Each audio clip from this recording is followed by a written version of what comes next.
Hello, I wish God's blessings on everyone.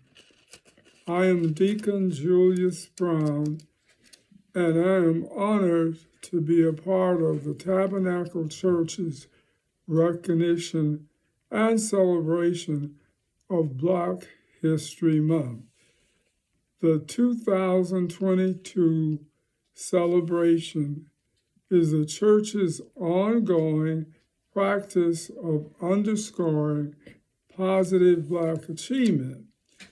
Bishop Mano Gurley, the pastor of the church, again supports the event, as did her late husband, G. Randolph Gurley. The celebration begins by recognizing former President Barack Obama and current Vice President Kamala Harris. Not to be forgotten are the contributions of Reverend Dr. Martin Luther King and the activists of the Civil Rights Movement. A special recognition is appropriate for Brigadier General Charles McGee of the United States Air Force. He recently died, but served his country for decades as a pilot. He and other Tuskegee Airmen joined together to influence young people across the country in a positive way. This year's theme for Black History Month is Black Pioneers and Frontiersmen.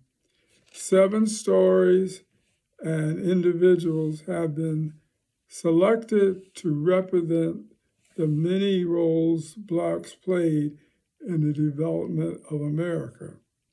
Many of those roles were colorful and unexpected, but true.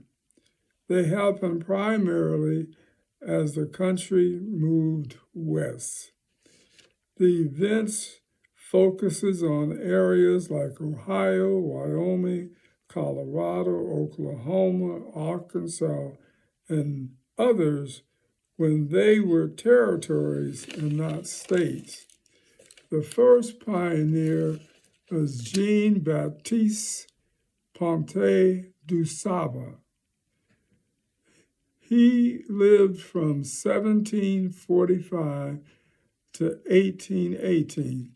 He was a trapper and mountain man who around 1780 settled in a place which became Chicago, Illinois. About that time, the area was marshy and the Indians said a place of bad smells. DuSaba built a home and trading post and was the first non-indigenous resident to live in the area. He also did frontier trading and farming. He is honored as the founder of Chicago. A high school, a museum, a harbor park, and a bridge are named after him. The place where he settled at the mouth of the Chicago River is recognized by a National Historical Landmark. The second pioneer was a very colorful and creative African American named James Beckworm. He was born a slave around 1798 to a Black slave woman and a white plantation owner. His father acknowledged him and eventually set him free. With that freedom, Beckworth headed west and became a notable mountain man. He did trapping, exploring, and blazing trails through the Rocky Mountains. For a while, he lived with the Crow Indians and married an Indian woman. Being restless and seeking adventure, he left the Crows and became a scout for the U.S. Army. During his lifetime, many saw him as a person who had risen from his origins to achieve many accolades and admiration. He was active in the territories of Colorado, Wyoming, and finally California. He blazed a trail in the California, Nevada area, which today bears his name. He also opened up a store in an area which became Denver, Colorado. A third pioneer was a slave simply named York. In 1802, President Thomas Jefferson created an expedition to explore the recently bought lands acquired through the Louisiana Purchase. The leaders of the expedition were Captain Meriwether Lewis and Lieutenant William Clark. York, the slave, was owned by Clark and taken along on the expedition. He soon became a valuable and reliable member of the team. He had an engaging personality and was a hit with the Indian tribes they encountered. He also was a very fine hunter. He supplied the group with the food they needed as they crossed Western America. It's believed that York was freed in 1811. He returned to the West and lived with the Indians for the rest of his life. Another Black pioneer was a married couple. They were Charles and Keiza Greer. Their story is particularly dramatic.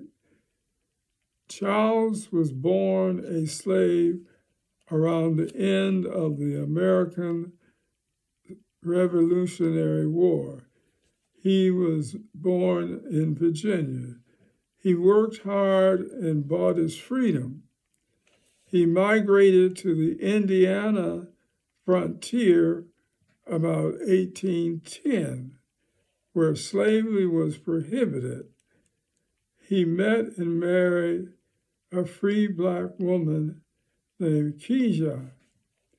Together, with only their freedom as their possession, they secured small parcels of land, and over time, they became very successful and wealthy.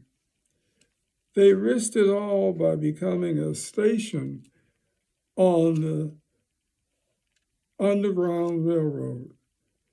They were very much parts of their community, but honored for their success. Our fourth pioneer is one very interesting person called Bass Reed. He lived from 1838 to 1910. Born into slavery, he escaped from Texas and went to the frontier of Oklahoma Territory. He lived with the Indians and learned their languages and skills. The local judge became aware of Bass's abilities and made him a deputy U.S. Marshal. That began a long career in law enforcement, 30 years, during which he arrested over 3,000 criminals. He was very creative sometimes, using disguises or hoaxes to approach his targets. At the time, the territory was wild and lawless other than the marshals. One of his notable exploits was the handcuffing of 7 suspects while they slept and brought them to justice. He would go to great lengths to capture outlaws. During the same time, he fathered 10 children and served as a deacon in the Baptist church. He is well recognized in frontier law and history. A more recent pioneer is Bill Puckett. Born after slavery, December 5th, 1970 to April 2, 1932. He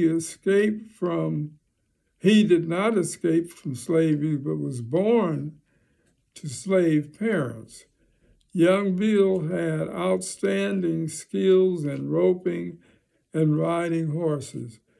For a short while, he and one of his brothers had a horse breaking business. Bill's call to fame was becoming a rodeo pioneer. He invented the event of bulldogging. This was a process whereby a cowboy would ride along a loose steer, jump on it, and wrestle it to the ground.